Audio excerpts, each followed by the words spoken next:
अस्सलाम वालेकुम व्यूअर्स, मैं मोहम्मद अबूज़र और आप देख रहे हैं ज़र मैथ। आज हम सीखेंगे वर्टिकल लाइन टेस्ट के बारे में। वर्टिकल लाइन टेस्ट क्या होता है, इसको कैसे अप्लाई करते हैं और इसको अप्लाई करने का मकसद क्या होता है, ये सारी चीज़ों को आज हम डिस्कस करेंगे। ये कुछ कर्व्स आपके सामने गिवन है, इनके ऊपर वर्टिकल लाइन टेस्ट हम बाद में अप्लाई करेंगे, लेकिन सबसे पहले आप ये जान लें कि वर्टिकल लाइन टेस्ट क्या होता है। देखें, कोई भी कर्व है, आपने क्या करना है, उसके ऊपर वर्टिकल लाइन एक अप्लाई करनी है। जो लाइन है उस कर्व के एक ही पॉइंट को कट कर रही है, तो इसका मतलब है वो कर्व जो है वो फंक्शन को रिप्रेजेंट कर रही होगी, यानी वो जो रिलेशन होगा वो फंक्शन बन जाएगा। ठीक है, तो ये हम कंफर्मेशन के लिए ये हम तभी अप्लाई करते हैं जब हमारे पास किसी भी फंक्शन की कर्व गिवन हो, यानी उसका ग्राफ गिवन हो, हम फिर उसके ऊपर ये वर्टिकल लाइन टेस्ट अप्लाई करते हैं। तो इसमें हमने अप्लाई कैसे करना है, आपने करना सिर्फ ये है कि किसी भी कर्व, कोई भी कर्व है जो आपको गिवन है, आपने सिर्फ उसके ऊपर ये एक वर्टिकल लाइन अप्लाई करनी है। ठीक है, अब आपने देखना है कि ये वर्टिकल लाइन जो है ये कर्व के कितने पॉइंट्स को कट करती है। यहाँ पे एक ही पॉइंट को कट करती है। अगर तो एक ही पॉइंट को कट करे ये वर्टिकल लाइन, तो इसका मतलब है ये कर्व जो है ये फंक्शन होगी। ठीक है, यानी ये कर्व जिस भी रिलेशन को रिप्रेजेंट कर रही है वो रिलेशन क्या होगा, फंक्शन होगा। तो इसलिए ये एक ही पॉइंट पे कट किया, तो ये हम कहेंगे ये कर्व जो है ये फंक्शन को सेटिस्फाई करेगी, उसकी जो भी प्रॉपर्टीज़ हैं। अब आप इस कर्व के ऊपर आ जाएं। हम यहाँ पे क्या करते हैं, वर्टिकल लाइन अप्लाई करते हैं। अब यहाँ पे देखें, ये वर्टिकल लाइन एक इस पॉइंट पे कट किया और एक इस पॉइंट के ऊपर कट किया, यानी इस वर्टिकल लाइन ने कर्व को दो पॉइंट्स के ऊपर कट किया।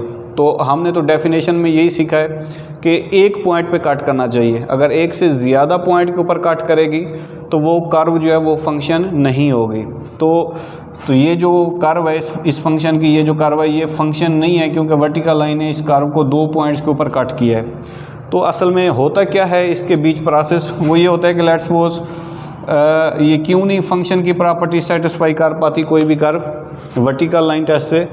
यानी इसमें ये होता है, देख जैसे ये दो पॉइंट्स के ऊपर कट कर रही है ना, ये हमें इन्फॉर्मेशन दे रहे हैं कि इनपुट के बदले में हमें दो आउटपुट की वैल्यूज़ मिल रही हैं। ये इस वजह से वो फंक्शन ही नहीं बन पाता। जैसे फॉर एग्जांपल इस फंक्शन के अंदर आप x को 1 वैल्यू देते हैं, तो y की जब आप स्क्वायर रूट लेंगे तो एक 1 आएगा, एक -1 आएगा।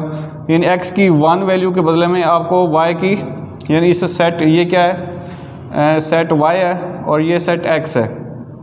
एक वैल्यू इनपुट, एक x की एक इनपुट वैल्यू के बदले में आपको y की क्या मिल रही है, दो वैल्यूज़ मिल रही हैं आउटपुट के तौर पे।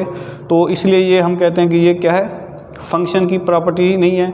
तो ये कर्व जो है ये फंक्शन को रिप्रेजेंट नहीं कर रही। इस तरह से सर्कल के ऊपर आ जाएं। सर्कल के ऊपर यहाँ पे भी आप वर्टिकल लाइन अप्लाई करें, तो यहाँ पे भी देखें दो पॉइंट्स के ऊपर कट किया, ये भी क्या होगा, कर्व फंक्शन नहीं होगी। जो थर्ड है वो आपने मुझे कमेंट सेक्शन के अंदर बताना है वर्टिकल लाइन टेस्ट अप्लाई करके कि क्या वो फंक्शन है या नहीं है। येस और नो में आपने मुझे आंसर देना है इसका। तो इन जनरल मैं इसको सारे को सम अप कर देता हूँ कि एक फंक्शन है, यानी एक कर्व गिवन है और आप देखना चाहते हैं कि वो फंक्शन है या नहीं है। तो आप करेंगे क्या, उसके ऊपर वर्टिकल लाइन टेस्ट अप्लाई कर देंगे। जब वर्टिकल लाइन टेस्ट अप्लाई करेंगे फिर देखेंगे कि वो लाइन जो है उस कर्व को कितने पॉइंट्स के ऊपर कट कर रही है। एक पॉइंट के ऊपर कट कर रही है तो वो फंक्शन होगा। अगर एक से ज़्यादा पॉइंट के ऊपर कट कर रही है तो वो फंक्शन नहीं होगा। क्यों नहीं होगा, क्योंकि उसकी एक इनपुट के बदले में दो आउटपुट वैल्यूज़ मिल रही होंगी। ठीक है, तो इसलिए ये वो कर्व क्या होगी, वो फंक्शन नहीं होगी।